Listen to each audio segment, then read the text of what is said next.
প্রিয় নবম ও দশম শ্রেণীর ছাত্রছাত্রীরা, আজকে আমরা সমাধান করব অনুশীলনী 2.2 21 নম্বর অঙ্ক। এখানে বলা হয়েছে সার্বিক set U equal X such that X belongs to N এবং এক্স বিজোড় সংখ্যা, অর্থাৎ সার্বিক সেটের সকল স্বাভাবিক উপাদানগুলো বিজোড় সংখ্যা হবে।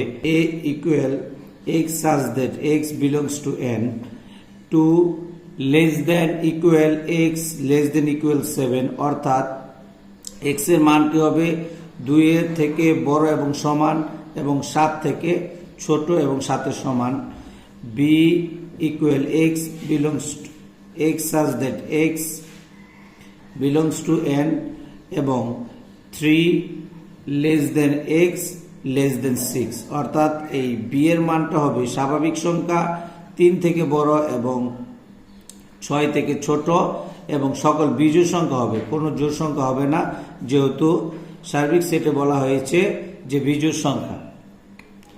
আবার C equal X such that X belongs to N এবং এক্স ইজ গ্রেটার দেন 5 এবং এক্স কিউব লেস দেন 130, অর্থাৎ এক্স এর এই মানটিকে যদি আমরা বর্গ করি তাহলে 5 থেকে বড় হবে এবং ঘন করলে 130 থেকে ছোট হবে।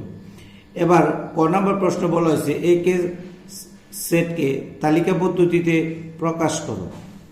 তাহলে চলো আমরা এই সেটকে তালিকা পদ্ধতিতে প্রকাশ করি। দেওয়া আছে সার্বিক set x such that X belongs to N এবং বিজোড় সংখ্যা। তাহলে এখানে যতগুলা বিজোড় সংখ্যা স্বাভাবিক সংখ্যা আছে সবগুলো দিয়ে আমরা সেট তৈরি করবো। তাহলে আমরা যে বিজোড় স্বাভাবিক সংখ্যাগুলো জানি 1, 3, 5, 7, 9, 11, এরকম আরো অগণিত সংখ্যা বিজোড় হতে পারে। সুতরাং এ তে বলা হয়েছে x such that X belongs to N, যা 2 থেকে বড়, 7 এর সমান এবং 7 থেকে ছোট। কিন্তু যেহেতু সার্বিক সেটে বলা আছে যে বিজোড় সংখ্যা, সুতরাং এইখানে এই সার্বিক সেটের উপাদানগুলি আমাদের শুধুমাত্র এই সেটের উপাদান নিয়ে এখানে একটু লিখি তোমাদেরকে বোঝানোর জন্য। 2 সমান এবং 2 থেকে বড় 2, 3, 4, 5, 6 এবং 7। 2 না থাকার কারণে যেহেতু জোড় সংখ্যা বাদ, তাহলে আমরা আগে জোড় সংখ্যাগুলো বাদ দিলাম। এরপর এখানে থাকি 3, 5, 7, সুতরাং এর উপাদান 3, 5, 7। প্রিয় ছাত্রছাত্রীরা, তোমরা নিশ্চয় বুঝতে পেরেছ যে এর উপাদানগুলো হলো 3, 5, 7 বিজোড় সংখ্যাগুলো।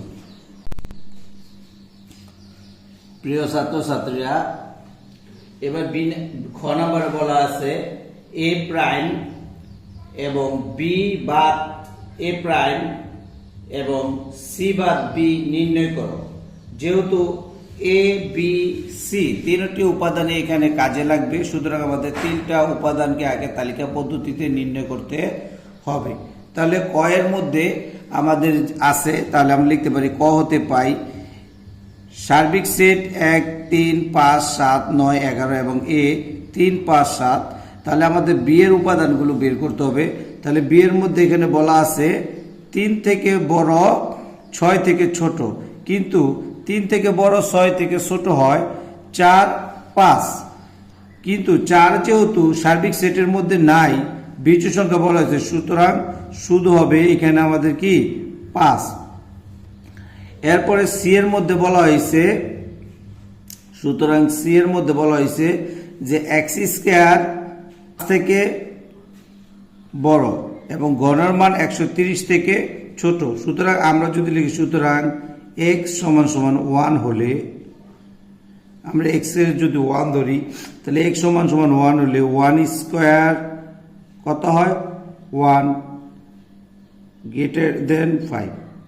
তাহলে 1 কিন্তু 5 থেকে বড় নয়, সুতরাং এটা গ্রহণযোগ্য নয়। এবং কিউ সমান, তাহলে 1 কে যদি আমরা ঘন করি তাহলে 1ই হয়, যা 130 থেকে ছোট।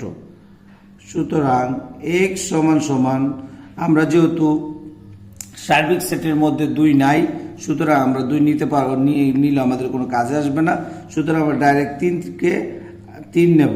তাহলে 3কে যদি আমরা ঘন করি এক্স স্কোয়ার, 3 3 হলো 9, যা 5 থেকে বড়, সুতরাং এটা গ্রহণযোগ্য। এবং 3কে যদি আমরা ঘন করি তাহলে 27, যা 130 থেকে ছোট।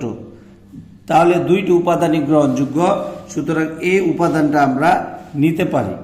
আবার x সমান যদি 5 হয়, যেহেতু 4 জোড় সংখ্যা আমরা 4 নিব না, x সমান যদি 5 হয় তাহলে আমরা লিখতে পারি এক্স স্কোয়ার 5 5 25, তাহলে 25 5 থেকে 25 হলো 5 থেকে বড়, যা গ্রহণযোগ্য। এবং x এর ঘন মানে 5 এর ঘন করলে হয় 125, যা 130 থেকে ছোট, সুতরাং এটা গ্রহণযোগ্য। আবার x সমান যদি আমরা যেহেতু 6 নেব না 7 নেব, 6 জোড় সংখ্যা, x যদি আমরা ঘন করি স্কোয়ার করলে প্রথম হয় 7 7 49, যা 5 থেকে বড়। এবং x কে যদি আমরা ঘন করি তাহলে হয় 343, যা 130 থেকে ছোট নয়, সুতরাং এটা গ্রহণযোগ্য নয়। এরপর আমরা যে সংখ্যাগুলোই নেই না কেন তা এই 130 থেকে বড়ই হবে, সুতরাং আমাদের ছোট পর্যন্ত নিতে হবে। তাহলে আমরা লিখতে পারি যে সি সেট সমান, যেহেতু এখানে দুইটি সংখ্যা শুধু দুইটি উপাদানের মধ্যে গ্রহণযোগ্য, তাহলে 3 5। তাহলে আমরা এখানে এ বি সি এর মান নির্ণয় করলাম। এখন আমরা এ পূরক অথবা এ প্রাইমের মান নির্ণয় করব, সমাধান করব। তাহলে এ প্রাইম হলো সার্বিক সেট থেকে এর মান বিয়োগ, যেহেতু আমরা সার্বিক সেটের মধ্যে পেয়েছি 1 3 5 7 9 11 আর অনেক সংখ্যা বিয়োগ, আবার এর মধ্যে পেয়েছি আমরা কত 3 5 7, সুতরাং এই বাদ মানে একটা থেকে একটা বাদ দেওয়া হলো যে উপাদানগুলো মিলে, সুতরাং প্রথম সেট থেকে যে উপাদানগুলো কমন বা মিলে এগুলো বাদ দিয়ে প্রথম সেটের সব উপাদান এখানে উত্তরের মধ্যে হবে। তাহলে আমরা এখানে 3 আছে, তাহলে 3 মিলে, এখানে 5 আছে, 5 মিলে, 7 মিলে, তাহলে থাকে কত 1 9 11, এগুলো হলো অ্যান্সার।